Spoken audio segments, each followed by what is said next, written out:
Takže, no, všechno.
Pomôžte nám hlasovať, že sem dopredu. Poďte, spokojne Veronika, poď s nimi, nebojte. Poďte.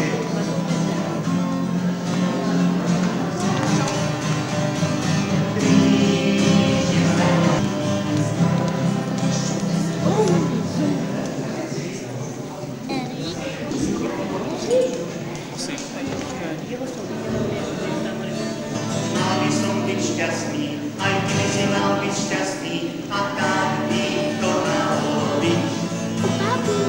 Mal by som byť šťastný, aj ty by si mal byť šťastný, a tak by to malo byť. Pretože ťa milujem a ja ťa milujem, a tak by to malo byť. Ťa milujem a ja ťa milujem, a tak by to malo byť. Mohol by som byť smutný, aj ty by si mohol byť smutný, ale tak by to nemalo byť. Ťa milujem a ja ťa milujem, a tak by to malo byť. Máme sa mať radi, ako bratia a sestry, a tak by to malo byť. Máme sa mať radi, ako bratia a sestry, a tak by to malo byť.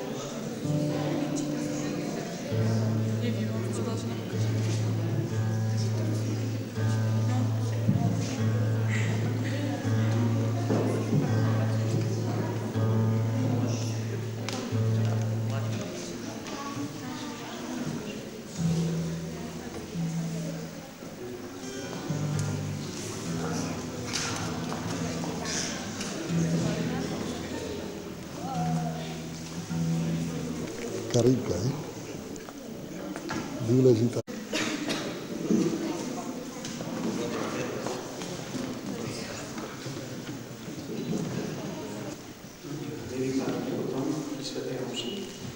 Tak pochválený bude Ježiš Kristus. Pozdravujeme si vás všetkých. Sme veľmi radi, že sme si našli tento čas, keď vonku to straší, s tým počasím. A budeme za chvíľočku už sláviť svätú omšu. Pán farár spovedal časy poslednú, takže už on sa bude za chvíľočku pripraviť. Tak mi dovolte naozaj všetkých vás takto srdečne privítať. A sme veľmi radi, že si tento čas takto spolu nachádzame pri príležitosti 70. narodení našej maminy. Chcem sa s vami ešte skôr, ako sa pán farár pripraví, prihovoriť s takým jedným maličkým drobným zážitkom, ktorý som mal tu v tomto našom kostole. Ako to na vás zapôsobilo, keď ste sa niektorí možno po čase, aby snáď dlhší čas kostol nevidel tento náš, tak možno prišiel a ocitol sa vo svojom detstve. Ja vám prezradím, Julo, takto, Iva rukou. Ja keby som došiel domov. Áno, ako keby si prišiel domov, ako sme radi. Na jeseň minulého roka boli misie tu tu boli kňazi redemptoristi a prihovarali sa ľuďom v tomto krásnom poslaní. A sedel som tak vzadu, asi na tých miestach, kde si bola, kedy si dávala s nami. Hej. Tak som si tam sadol do tej lavice a spolu s ľuďmi sme prežívali svätú omšu a veľa vecí mi prišlo na rozum. Možno naozaj taký, keď som bol taký malý, že som ešte ani z tej lavice poriadne nevidel na oltár. A vtedy som si povedal, že aké to je úžasné. Že máme takéto miesto, ktoré nám pripomína zážitky z detstva. Tak možno aj mama sa dnes bude chcieť rozpamätať na mnohé pekné veci, ktoré tu s nami v rodine prežila, ešte keď sme boli všetci pod jednou strechou. Na Jarneska.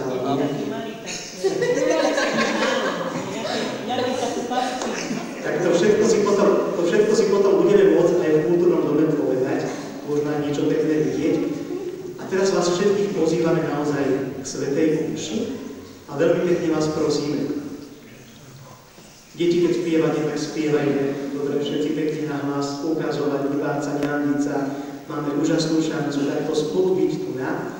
A prezradím vám, že svätá omša je obetovaná za mamu, aj za celú našu rodinu. A toto je taký veľký dar od Pána Boha, Babka, pre teba a pre všetkých nás. Takže už sa len sústredíme, počkáme chvíľočku a začína sa svätá omša. Rok sem, rok tam, Ježiš nám miluje na pravo a na ľavo, niekto každý deň. Zatrúbaj, zatrúbaj, radosť v srdci zahorí, vidíme sa, zarodíme v láske sme jednotní. Rok sem, rok tam, Ježiš nám miluje na pravo a na ľavo, niekto každý deň. Zatrúbaj, radosť v srdci zahorí, vidíme sa, zarodíme v láske sme jednotní. Zarodíme v láske sme jednotní. Pán s vami. I s duchom tvojim. Milí bratia, na slávenie svätej omše, pretože sme zvyknutí, že sväté omše sú ráno a večer. Ale možno už aj tá netradičnosť času svätej omše chce byť vyjadrením toho, že slávime niečo netradičné. Slávime 70 rokov vášho života a sme si vedomí, že také možno prvé poďakovanie iste patrí Bohu. Pretože On je Pánom života. On je ten, ktorý nás vedie, ktorý nás učí, ktorý nás formuje, ktorý nás dvíha, keď padáme. A preto prichádzame na toto miesto a chceme prežívať svätú omšu, ktorá je takým viditeľným znamením Božej priazne voči nám. Ale skôr, ako budeme počúvať Božie slovo v druhej pôstnej nedele, tak dokážem počas dňa myslieť na to, že som Bohom milovaný, že som pokrstený a že Bohu na mne neskutočne záleží. Nezabúdam Pánu Bohu ďakovať za dobrodenia, ktoré mi dáva. Či je to už život, zdravie, manželstvo, priatelia. Som vďačný a zanedbávaný dobrého. Moja vina, moja preveľká vina.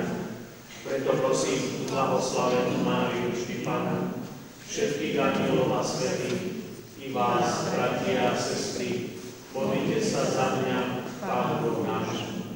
Nech sa zmiluje nad nami všemohúci Boh, nech nám dýchne sa. Nebeský Otče, Ty si nám prikázal počúvať Tvojho milovaného Syna. Živ našu vieru svojim slovom. Chraňuje v jednote s Duchom Svätým po všetky veky vekov. Amen.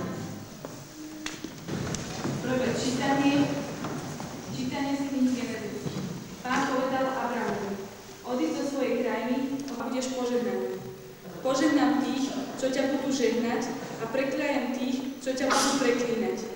V tebe budú požehnané všetky pokolenia zeme. A Abraham odišiel, ako mu rozkázal Pán. Počuli sme Božie slovo. Tvoje milosrdenstvo, Pane, nech je nad nami, ako dúfame v Teba. Pánové slovo je pravdivé a verné všetko jeho konanie. Miluje spravodlivé milosrdenstvo, Pane, nech je nad nami, ako dúfame v Teba. Ľahko Pánovi bdie nad tými, čo sa ho boja, nad tými, čo v jeho milosrdenstvo dúfajú, aby ich zachránil pred smrťou a v čase hladu nakrmil. Tvoje milosrdenstvo, Pane, nech je nad nami, ako dúfame v Teba. Naša duša očakáva Pána, on je naša pomoc a ochrana. Tvoje milosrdenstvo, Pane, nie je nad nami, ako dúfame v Teba. Tvoje milosrdenstvo, Pane, nech je nad nami, ako dúfame v Teba. Čítanie z 2. listu svätého apoštola Pavla Timotejovi. Milovaní, trp spolu so mnou za evanjelium, posledovaný mocou Boha. On nás spasil a povolal svätým povolaním. Nie pre naše skutky, ale zo svojho rozhodnutia a milosti, ktorú sme dosiahli v Kristovi Ježišovi, pred večnými vekmi. No známou sa stal až teraz, keď sa zjavil náš Spasiteľ Ježiš Kristus. On zničil smrť a zjavil život a nesmrteľnosť evanjelium. Počuli sme Božie slovo. Chvála Ti, Kriste, kráľ večnej slávy. Chvála Ti, Kriste, kráľ večnej slávy. V žiarivom oblaku bolo počuť Otcov hlas.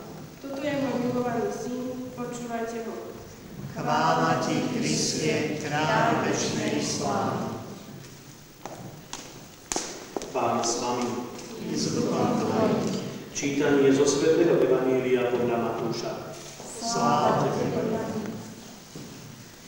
Ježiš vzal so sebou Petra, Jakuba a jeho brata Jána a vyviedol ich na vysoký vrch do samoty. Tam sa pred nimi premenil. Vtedy Peter povedal Ježišovi: Pane, dobre je nám tu. Ak chceš, urobím tu 3 stánky. Jeden tebe, jeden Mojžišovi a jeden Eliášovi. Kým ešte hovoril, zahalil ich jasný oblak a z oblaku zaznel hlas: Toto je môj milovaný syn, v ktorom mám zaľúbenie, počúvajte ho. Keď to učeníci počuli, padli na tvár a veľmi sa báli. No pristúpil k nim Ježiš, dotkol sa ich a povedal im: Vstaňte a nebojte sa. A keď zdvihli oči, nevideli nikoho, iba Ježiša. Počuli sme slovo Pánovo. Chvála Tebe, Kriste.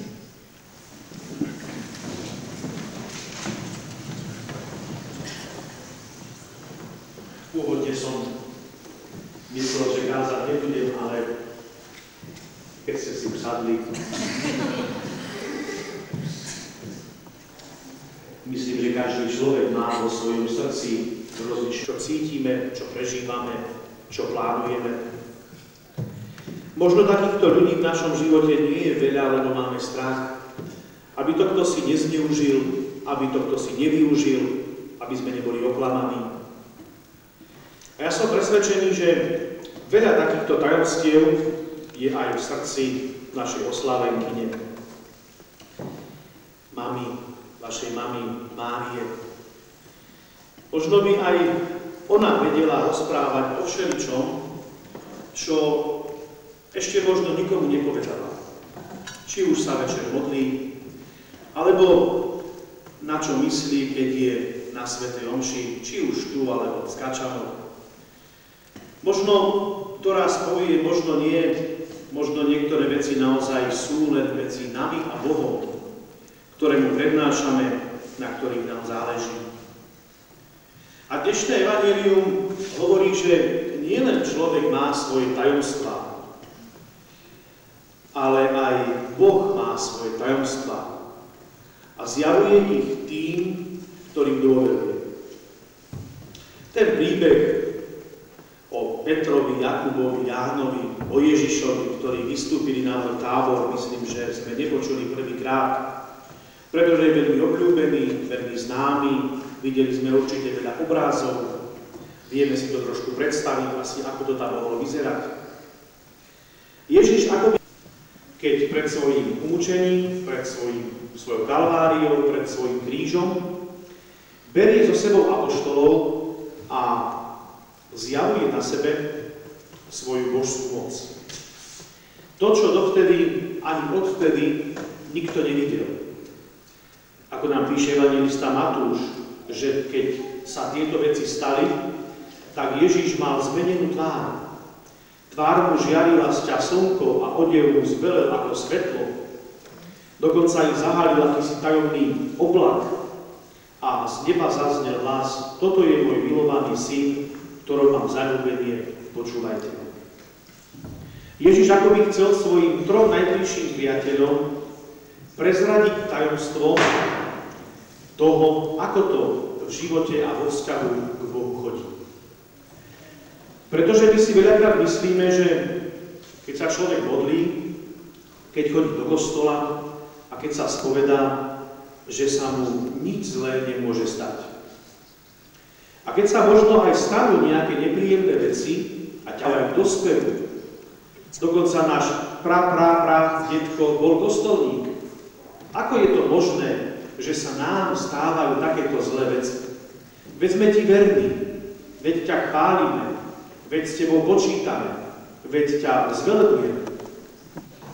A práve toto tajomstvo, ktoré Ježiš hovorí svojim učeníkom a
prosíme ťa, Bože, nech táto obeta zotrie naše viny a posvätí nás na tele i na duši, aby sme mohli dôstojne sláviť veľkonočné sviatky skrze Krista, nášho Pána.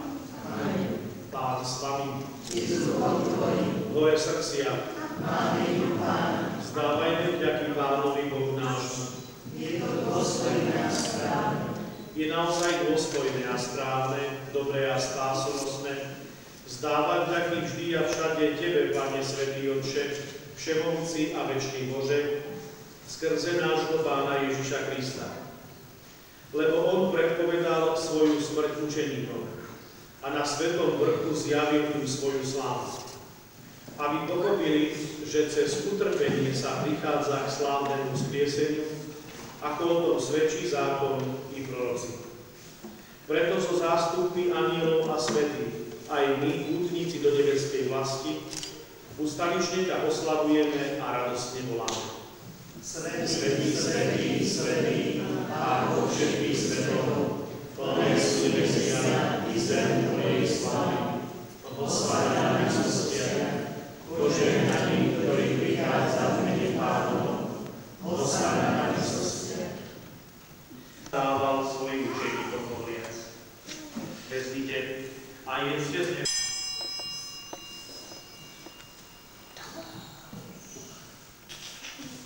Podobne po večeri vzal kalich, znova vzdával vďaky a dal ho svojim učeníkom hovoriac: vezmite a píte z neho všetci.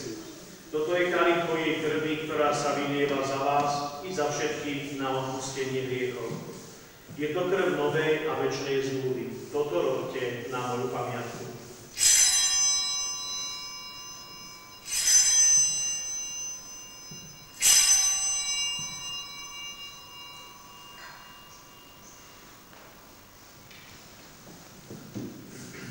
Hľa tajomstvo viery.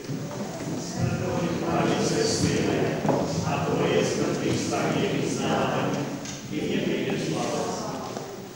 Keď teda slávime pamiatku smrti a zmrtvých stania Tvojho Syna, obetujeme Ti, Otče, chlieb života a kalich spásy. Ďakujeme Ti, že si nás uznal za hodných stáť pred Tvojou tvárou a Tebe slúžiť. Pokorne ťa prosíme, nech nás všetkých, ktorí máme účasť, namiluj sa nad nami všetkými, aby sme si zaslúžili účasť na večnom živote svojich vinníkov a neuvedi nás do pokušenia, ale zbav nás zlého. Prosíme ťa, Otče, zbav nás všetkého zla, udel svoj pokoj našim dňom a príď nám milosrdne na pomoc, aby sme boli vždy uchránení pred hriechom a pred každým nepokojom, kým očakávame splnenie blaženej nádeje.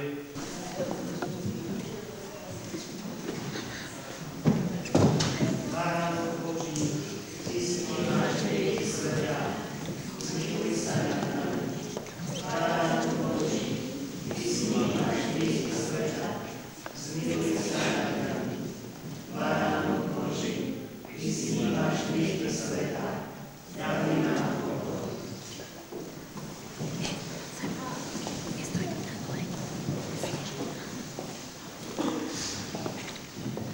Hľa baránok Boží, ktorý sníma hriechy sveta, blažení tí, čo sú pozvaní na hostinu baránku. Ani nie som hodný, aby si vošiel do tvoju strechu, ale povedz iba slovo a duša mi ukáže.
Som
Áno,